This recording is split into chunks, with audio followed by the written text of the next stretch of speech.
Halo semuanya, selamat datang di saluran YouTube saya. Nama saya Vikas Nara dan dalam video hari ini saya akan menunjukkan cara menggunakan MaiList. Ini adalah panduan lengkap tentang cara menyiapkan kampanye dan banyak lagi. Ini mencakup cara mengunggah pelanggan dan fitur lainnya. Semua informasi ini disertakan dalam video ini. Jadi, silakan tonton sampai akhir. Dan sebelum kita mulai, jika Anda belum berlangganan saluran YouTube saya, silakan melakukannya. Saya telah mengunggah banyak video pemasaran email di saluran ini dan lebih banyak lagi yang akan datang di masa mendatang. Mari kita mulai. Ini adalah back-end MaiList dan ini adalah customer end. Izinkan saya menjelaskan perbedaan antara back-end dan customer end. Ini adalah URL utama saya. Oke, ini adalah URL utama saya dan ini adalah back-end. Untuk masuk ke back-end, Anda perlu menambahkan beacon ke URL. Untuk masuk ke customer end, Anda perlu menambahkan ccustomer sebagai gantinya. Jika MaiList diinstal pada domain utama Anda, beginilah cara kerjanya. Oke. Bahasa Indonesia, jika Anda memasukkan domain utama Anda diikuti oleh beacon, itu akan login Anda ke beacon. Dan jika Anda add ccustomer, Anda akan login ke panel customer. Jadi ini adalah panel beacon dan ini adalah panel customer. Pertama saya akan masuk ke bagian customer dan klik add. Akun customer dibuat secara default saat Anda menginstal MaiList. Anda juga dapat login ke panel customer langsung dari sini. Misalnya, saya akan menghapusnya sekarang. Di sini saya akan klik login as customer. Ini telah login saya ke panel customer. Seperti inilah tampilan panel customer. Semua kampanye dan tugas terkait dikelola dari sini. Sekarang saya akan membuka panel beacon di tab baru. Di panel beacon, Anda mengelola semua detail dan konfigurasi server. Ini perlu dimasukkan di sini. Semua pengaturan dikontrol dari beacon. Oke. Di beacon, langkah pertama adalah menambahkan server. Anda perlu menambahkan server seperti server SMTP sebelum Anda dapat mengirim email melalui MaiList. Jadi, mari tambahkan server kita terlebih dahulu. Saya telah menambahkan server AWS di sini. Oke. Saya akan klik perbarui di sini. Jika Anda tidak ingin memperbarui yang sudah ada, klik buat API web AWS baru untuk membuka formulir yang sama. Saya sudah melakukannya di sini. Lihat, saya sudah memasukkan nama di sini. Ini adalah nama host AWS. Dan saya sudah mengambil kunci akses dari sini. Saat Anda masuk ke AWS, ini adalah dashboard utama Anda. Dari dashboard utama, buka kredensial keamanan saya. Di sini Anda akan menemukan bagian kunci akses. Arahkan ke area ini. Saya akan menghapus kunci akses lama ini dari sini. Lalu saya akan pilih ya dan membuat kunci akses baru. Saya akan klik di atasnya. Di sini akan ditampilkan kunci akses. Ini menunjukkan kunci akses dan kunci rahasia di sini. Jadi saya akan memasukkannya di sini. Saya sudah menambahkan kunci akses. Dan saya juga sudah menambahkan kunci rahasia. Berikutnya, saya sudah menambahkan domain untuk email di sini.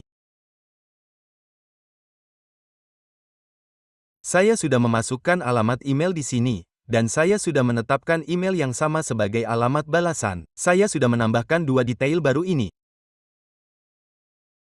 Lalu saya akan klik simpan perubahan di sini. Bahasa Indonesia, di MaiList saat Anda menambahkan server baru, validasi diperlukan.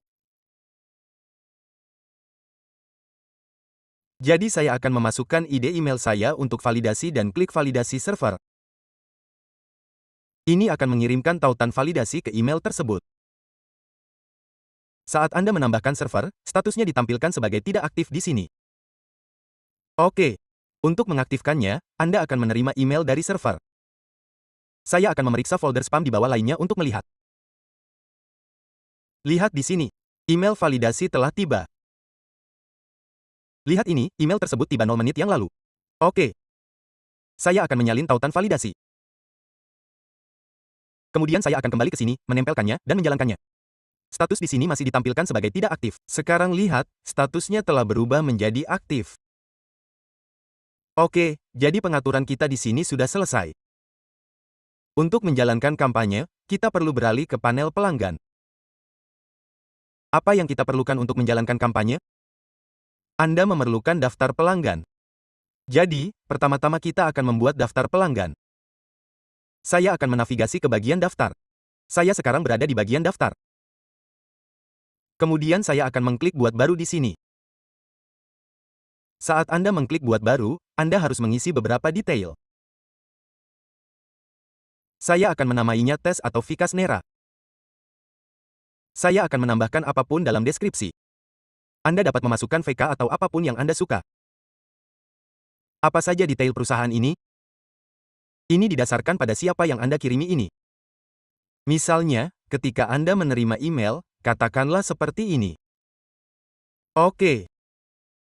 Detail seperti yang di bawah ini seperti informasi perusahaan tidak ada dalam contoh ini tetapi ada dalam beberapa kasus. Yang mana yang harus saya tunjukkan kepada Anda?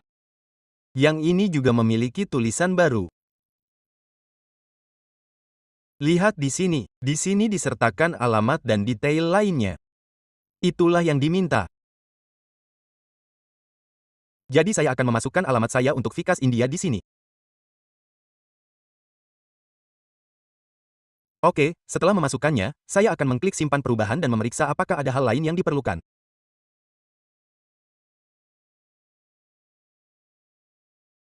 Saya akan mengklik simpan perubahan.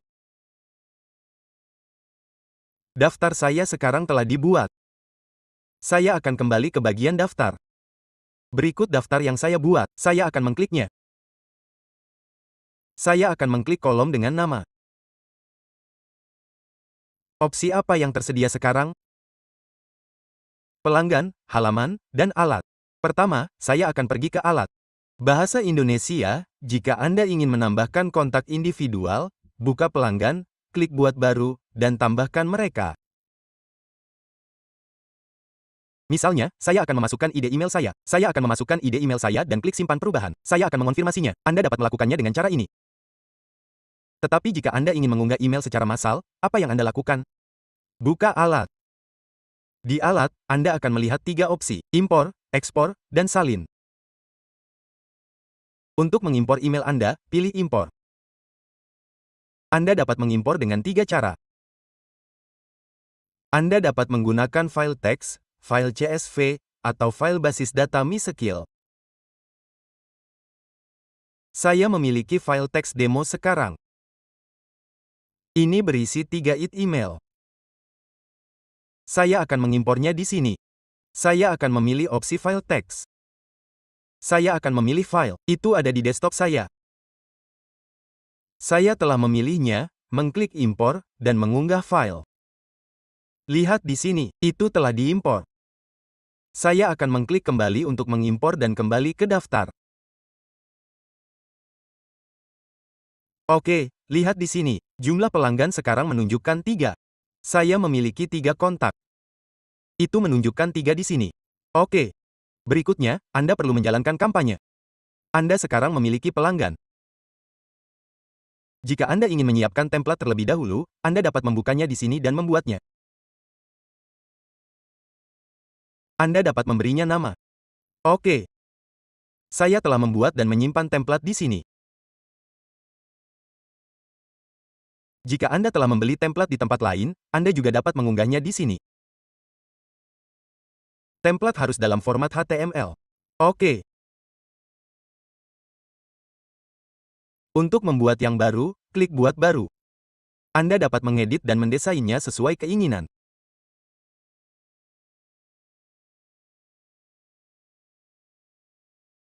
Beri nama template dan simpan dari sini. Saat menjalankan kampanye, Anda hanya perlu memasukkan namanya. Desain yang disimpan akan muncul di sana. Oke, selesai. Sekarang saya akan membuka semua kampanye. Dari sini, Anda memiliki daftar dan template sudah siap. Sekarang Anda perlu membuat kampanye. Saya akan mengeklik buat baru di sini. Untuk demo ini, saya akan memberi nama kampanye apapun. Saya akan menyebutnya uji coba dan pilih daftar. Ia meminta saya untuk memilih daftar dari sini. Saya membuat daftar bernama Vikas Nara.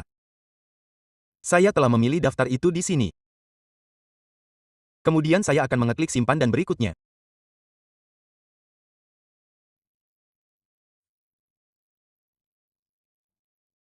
Berikutnya, untuk nama dari, masukkan nama alat atau produk apapun yang Anda promosikan atau gunakan nama perusahaan Anda untuk email dari dan balas email.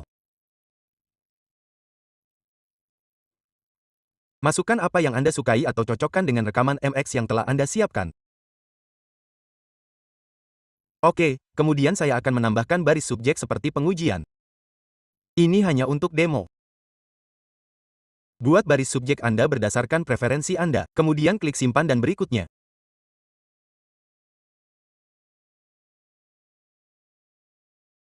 Jika Anda sudah memiliki nama template, lihat di sini, klik ubah dan pilih template. Ini akan menampilkan semua template dan Anda dapat memilih satu. Saya tidak akan memilih satu pun sekarang. Jadi, saya akan mengklik batal. Jika Anda telah memilih satu, Anda akan mengklik pilih dan desain itu akan muncul di sini. Saya akan membuat sesuatu yang sederhana seperti ini sebagai gantinya. Saya akan menyalin dan menempel ini dan membuatnya sedikit lebih besar. Oke, semua langkah ini selesai.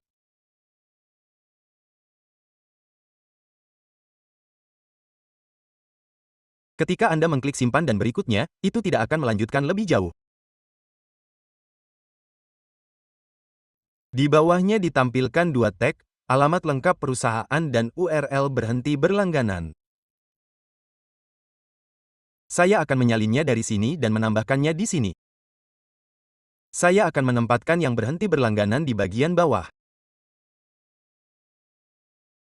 Ini adalah kode pendek. Bahasa Indonesia, rincian perusahaan yang Anda masukkan dalam daftar akan muncul di sini dan URL yang berhenti berlangganan juga akan disertakan.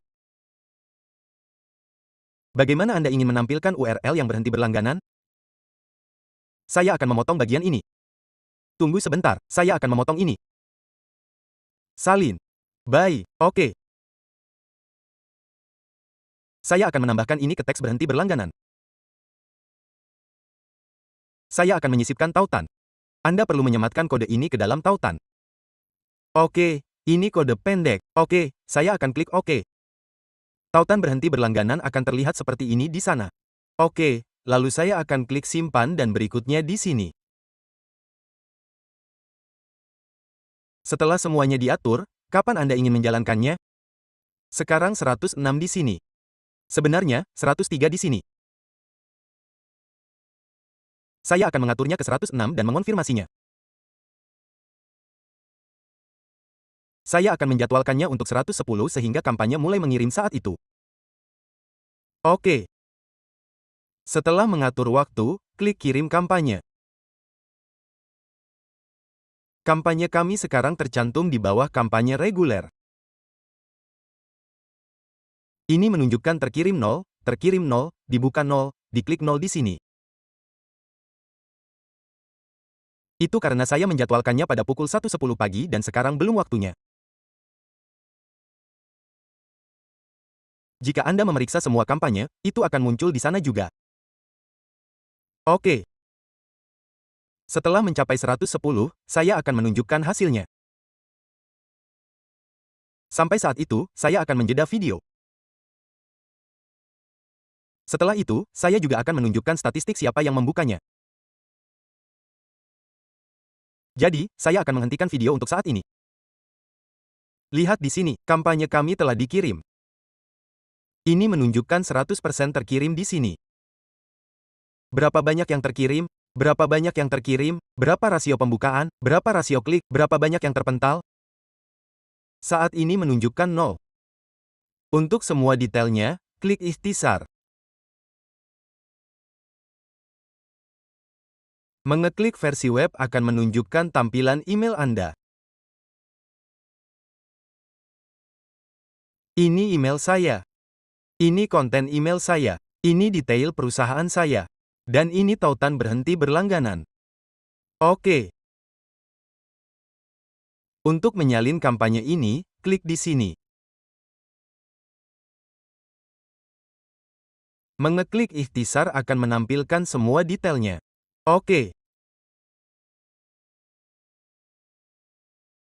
Periksa tautan terakhir yang diklik ini. Ini tautan berhenti berlangganan. Saya mengklik tautan di 116. Sekarang pukul 11. Saya telah menetapkan kampanye untuk 110. Saya pikir itu tergantung pada pekerjaan mahkota Anda. Oke. Pembukaan terbaru menunjukkan siapa yang membukanya. NRA membukanya. Pelanggan dengan pembukaan terbanyak. Oke. Ini menampilkan semua detail ini di sini. Ini membutuhkan waktu. Itu tergantung pada pekerjaan cron. Itu berarti tergantung pada apakah Anda telah menetapkannya selama 2, 5 atau 10 menit, itu memperbarui data sebagaimana mestinya. Oke, pekerjaan saya di sini sudah selesai. Sekarang saya akan masuk ke panel admin dan menjelaskan beberapa hal lagi. Anda telah menambahkan server pengiriman di sini. Untuk menangani email yang terpental, Anda dapat menambahkan server terpental dengan mengeklik buat baru. Oke. Selanjutnya, saya akan masuk ke pengaturan dan kemudian cron untuk meningkatkan kecepatan pengiriman email. Misalnya, jika Anda telah menambahkan 100.000 pelanggan dan mengirimkan kampanye kepada mereka. Oke. Apakah pengirimannya lambat seperti hanya 100 email per menit? Anda perlu mempercepatnya. Anda dapat menyesuaikannya di sini berdasarkan kebutuhan Anda. Ada banyak pengaturan yang tersedia di sini. Yang ini untuk pengiriman. Anda juga dapat menyiapkan server bounce dari sini jika diperlukan. Edit server feedback loop atau apapun dari sini. Setelah Anda mengedit dan menyimpan, pengaturan Anda akan diterapkan. Lalu, buka daftar cron jobs. Semua cron jobs yang perlu Anda tambahkan ke server Anda tercantum di sini. Jika Anda tidak mengaturnya selama instalasi, Anda dapat memeriksanya di sini. Oke, masih banyak lagi fitur di MailWiz. Anda dapat menyesuaikannya sesuai keinginan. Jadi teman-teman, itu saja untuk video ini. Jika Anda menyukai video ini, silakan berlangganan saluran YouTube saya. Terima kasih telah menonton, teman-teman.